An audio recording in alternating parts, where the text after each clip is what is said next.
Assalamualaikum warahmatullahi wabarakatuh. Bertemu lagi di pembelajaran IPA minggu ini. Oke, sekarang kita akan membahas materi tentang aplikasi konsep tekanan zat pada makhluk hidup. Pokok bahasan dari materi ini yaitu pertama, pengangkutan air dan nutrisi pada tumbuhan. Yang kedua, ada tekanan darah. Yang ketiga, ada tekanan gas pada pernafasan. Selanjutnya, pada poin pertama, tadi pengangkutan air dan nutrisi pada tumbuhan ini terbagi lagi menjadi dua subpoin. Yang pertama, ada pengangkutan air pada tumbuhan yang dilakukan oleh silem. Yang kedua, pengangkutan nutrisi pada tumbuhan yang dilakukan oleh plum. Oke. Materi yang akan pertama kita bahas yaitu tadi pengangkutan air pada tumbuhan yang dilakukan oleh silem. Nah, sebelum kita bahas, kalian perhatikan terlebih dahulu di sini ada gambar tumbuhan di mana tumbuhan ini terdiri dari bagian akar, batang, dan daun. Oke, pertanyaannya adalah bagaimana caranya air yang berada di bagian permukaan tanah ini bisa mencapai ke bagian atas tumbuhan yaitu daun. Nah, ternyata air ini masuk. Nah, bisa dilihat di gambar yang paling bawah ini. Ini adalah gambar akar yang diperbesar, maka nampak seperti ini. Ini bagian batang yang diperbesar dan ini bagian daun yang diperbesar. Oke. Kita bahas terlebih dahulu bagaimana air bisa masuk ke akar. Nah, air bisa masuk ke bagian akar itu karena adanya ini rambut-rambut akar. Nah, air masuk ke dalam rambut-rambut akar, kemudian masuk lagi ke bagian epidermis, yaitu bagian yang terluar dari akar.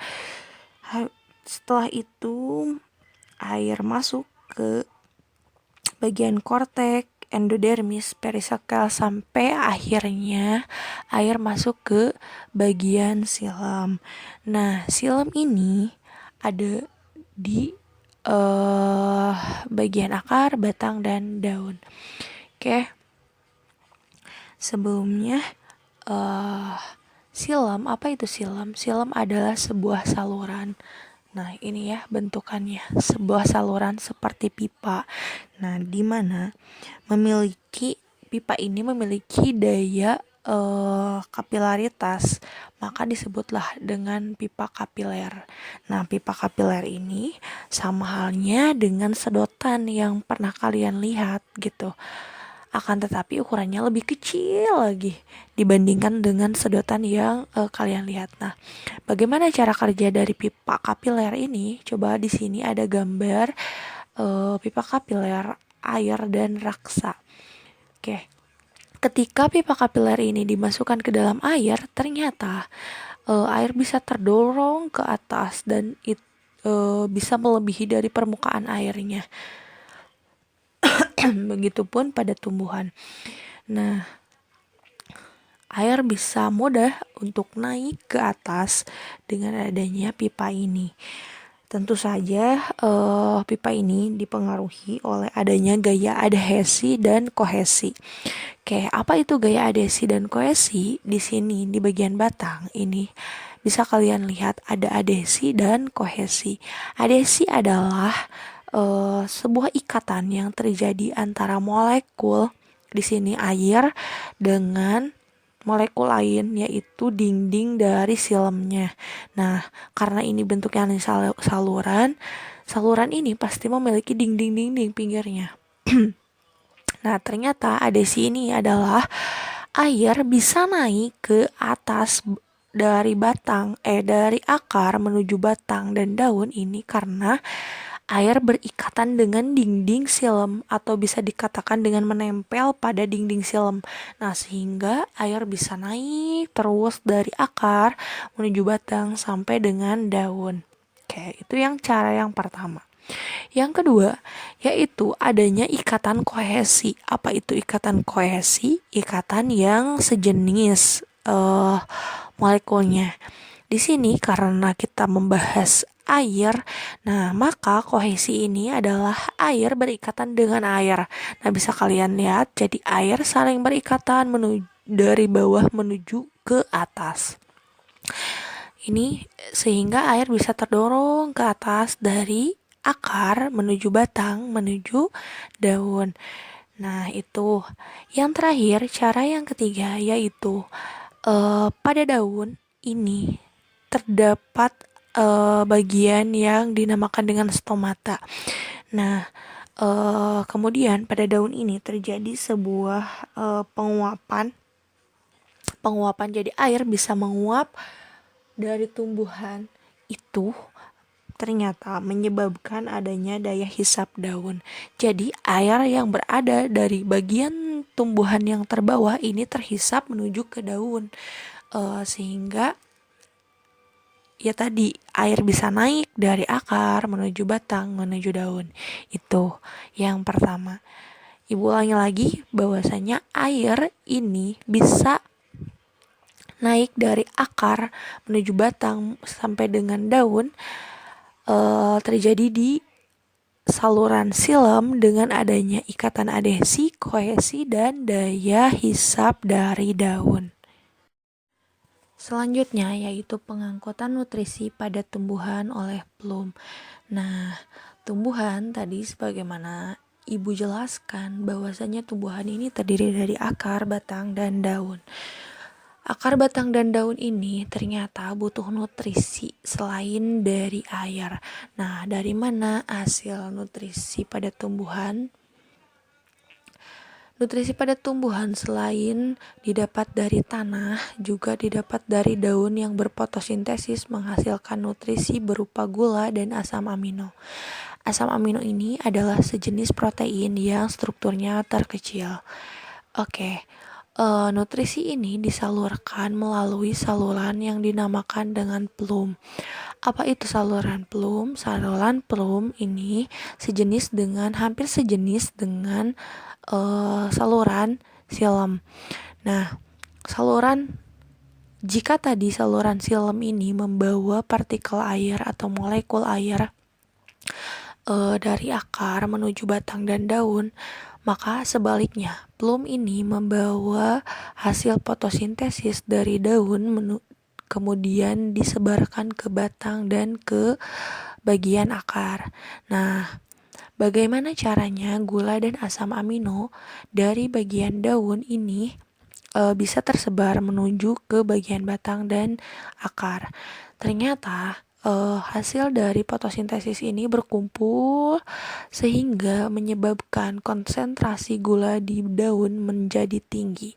Nah, kemudian terdorong berpindah ke saluran plum yang konsentrasinya lebih rendah. Kemudian oleh saluran plum dibawa menuju batang dan daun. Dan akar. Nah, di bagian batang ini kadar gulanya itu rendah sehingga dari plum ini berpindah lagi ke bagian batang. Sebagian terus aja sampai dengan ke akar. Ketika di bagian akar, nah kadar gulanya juga rendah, maka dari saluran plum gula akan berpindah konsentrasinya ke yang tekanannya rendah sehingga bagian batang dan akar bisa menerima nutrisi yang dihasilkan fotosintesis di daun. Seperti itu. Jadi kesimpulannya, pengangkutan nutrisi pada yang dihasilkan dari fotosintesis di daun itu melalui saluran yang dinamakan dengan saluran plum. Pembahasan yang kedua yaitu mengenai tekanan darah pada sistem peredaran darah manusia. Oke, karena kita membahas aplikasi tekanan zat, maka poin yang selanjutnya ini kita akan membahas tekanan darah pada sistem peredaran darah manusia. Nah, konsep tekanan darah seperti halnya yaitu hukum Pascal pada tekanan zat cair yang kita sudah pelajari, yaitu tekanan pada ruang tertutup. Bagaimana bunyi hukum Pascal? Kita ulangi lagi ya, sambil mengingat bahwasanya menurut hukum Pascal, tekanan yang diberikan kepada zat cair dalam ruang tertutup itu akan diteruskan ke segala arah dengan tekanan yang besarnya sama. Oke, itu ya kuncinya. Nah, pada saat jantung memompa darah, maka keadaannya darah akan terdorong ke seluruh pembuluh darah di seluruh tubuh kita. Nah, bagaimana agar tekanan darah tetap terjaga? Jadi, jika kalian pernah mendengar ada yang dinamakan dengan tekanan darah rendah dan tekanan darah tinggi, berarti itu darah pada pembuluh darah itu tekanannya sedang rendah dan tinggi. Nah, bagaimana cara supaya tekanan darah tetap terjaga? Maka kapiler itu adalah sejenis saluran pembuluh ya. Nah, harus tetap terjaga, terisi darah dengan penuh. Makanya bisa konstan atau tetap tekanannya. Nah, berapakah tekanan darah normal pada orang atau pada manusia? Ternyata tekanan darah pada manusia normal itu adalah 120/70 mmHg. Nah, Bu, pertanyaannya adalah apa yang dimaksud dengan 120 dan angka 70 ini? Oke. Kita bahas satu-satu. 120 ini memiliki makna tekanan sistol, yaitu saat darah keluar dari jantung melalui arteri. Nah, pada jantung kita ketahui bahwasannya ada yang dinamakan dengan arteri dan ventrikel. Nah, sistol ini adalah keadaan di mana saat darah keluar dari jantung melalui arteri menuju ke seluruh tubuh. Nah, sedangkan tekanan diastol ini adalah saat darah masuk menuju jantung. Kalau sistol tadi keluar dari jantung, kalau diastol ini masuk lagi menuju jantung. Oke, kalian bisa perhatikan gambar di samping ini. Nah, alat yang digunakan adalah sphygmomanometer atau tensimeter. Oke, bisa diperhatikan pada gambar yang pertama, yang paling ujung. Kantung udara mengembang akibat tekanan udara dari pompa. Nah, jika kalian pernah melakukan tensi darah, pasti kalian sudah tidak asing dengan alat ini. Kayak di sini ada pompanya, ada selang, dan kemudian ada kantung udara. Tentu saja biasanya suster atau dokter ini menggunakan stetoskop untuk mendengarkan denyutan dari tekanan darah pada lengan kalian. Nah, hal yang pertama dilakukan adalah memijit pompa udara ini sehingga kantung udaranya mengembang. Nah, ketika kantong udara ini mengembang, arteri pada bagian ini akan tertutup. Oke. Kemudian tekanan dalam udara turun di bawah 120. Nah, ketika tekanan udaranya turun, yang tadinya itu 120 arteri tertutup, nah ketika turun ada terdengar denyutan melalui stetoskop, maka itu dinyatakan sebagai tekanan sistol. Oke, tekanan dalam kantung udara turun di bawah 70. Itu bunyinya ketika berhenti, itu adalah tekanan diastolnya. Seperti itu. Jadi kesimpulannya adalah tekanan darah pada kapiler darah itu karena kapiler darah itu adalah saluran tertutup, maka energi yang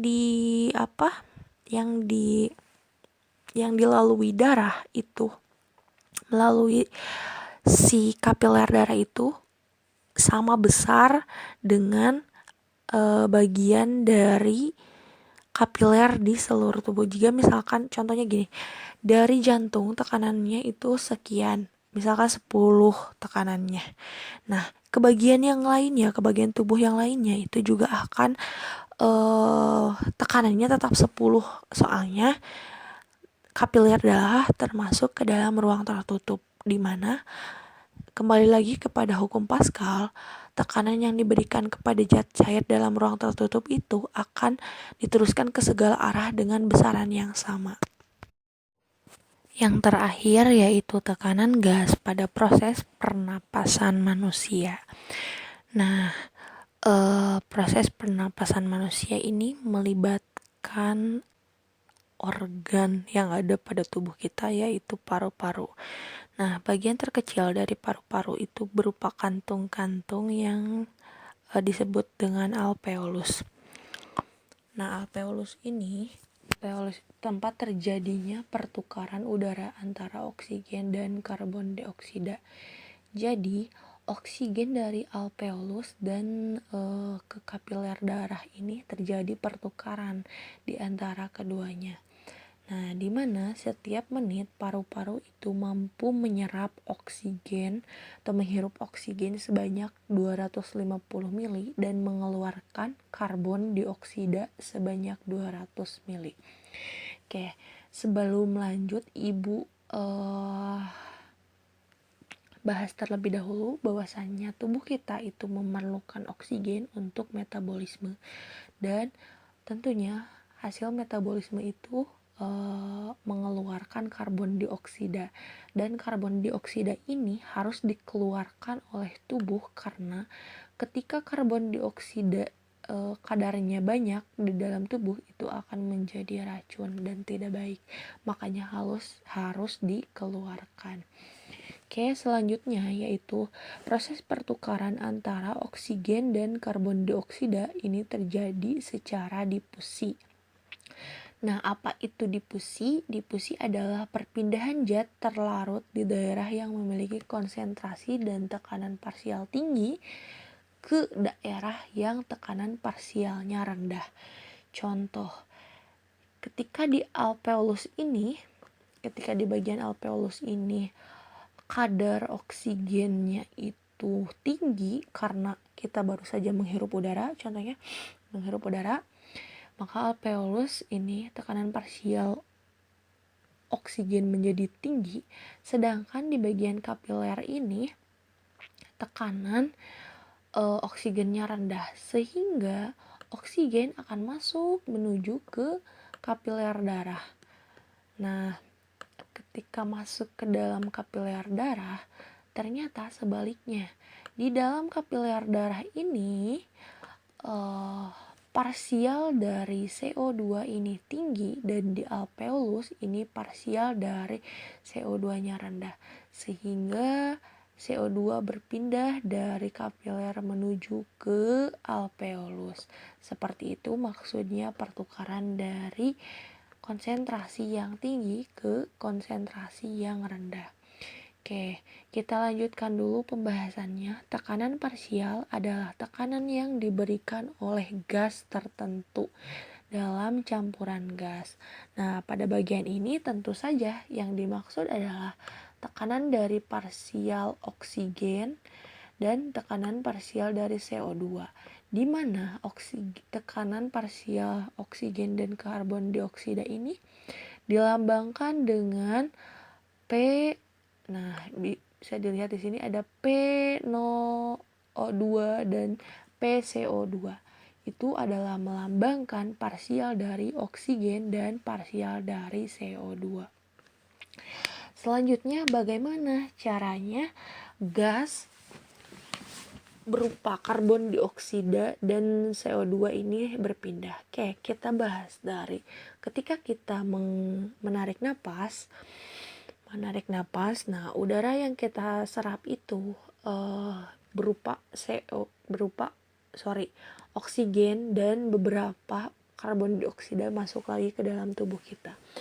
Nah, dari hidung yang kita hirup itu masuk ke paru-paru, kemudian oksigen masuk ke kantong alveolus ini, sehingga oksigen berkumpul di dalam alveolus. Nah, jika kita lihat di sini ada parsial dari oksigen 104 mmHg, sedangkan parsial dari CO2 40 mmHg. Nah, sudah jelas bahwasannya pada alveolus ini tekanan dari oksigen lebih tinggi dibandingkan CO2. Sehingga jelas sebagaimana tadi berdiskusi di sini bahwasannya oksigen akan berpindah dari alveolus menuju ke kapiler darah. Oke.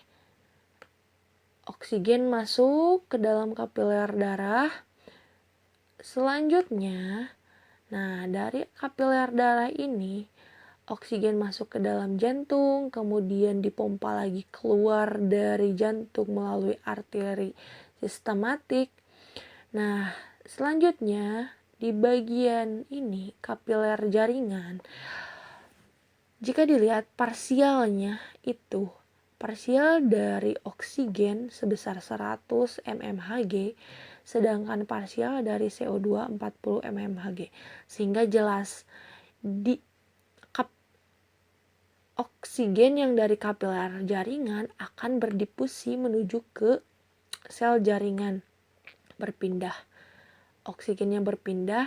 Nah, ternyata di sini CO2 dari jaringan lebih besar dibandingkan oksigen yang ada pada sel jaringan, sehingga CO2 berpindah dari jaringan menuju ke kapiler, jaringan kapiler. Oke, terus berlanjut masuk lagi ke kapiler. Nah, di sini jumlah tekanan dari CO2 lebih besar dibandingkan dengan oksigen yang ada pada kapiler darah setelah meninggalkan sel jaringan tadi ya. Oke, masuk ke vena sistematik sehingga darah masuk lagi ke jantung, kemudian dipompa kembali melalui arteri pulmonalis. Kenapa dinyatakan arteri pulmonalis? Karena kapiler ini menuju ke bagian pulmo. Pulmo ini adalah paru-paru ya. Nah, ternyata parsial dari oksigen ini lebih kecil dibandingkan parsial dari CO2. Nah, di bagian arteri pulmonalis, CO2 lebih tinggi dibandingkan dengan alveolus. Sehingga CO2-nya masuk ke alveolus. Lalu setelah dari alveolus, maka CO2 keluar dari pernapasan kita, bisa melalui hidung ataupun mulut. Maka CO2 dari tubuh kita keluar dan oksigen yang kita hirup bisa digunakan di jaringan ini untuk metabolisme tubuh kita. Seperti itu. Jadi intinya dalam sistem pernapasan manusia ini adanya tekanan parsial, kemudian perpindahan difusi pada beberapa bagian, yaitu pada alveolus dan jaringan sel, perpindahan antara oksigen dan CO2, di mana perpindahan ini terjadi dari tekanan dan parsial tinggi ke konsentrasi dan tekanan parsial yang rendah. Seperti itu.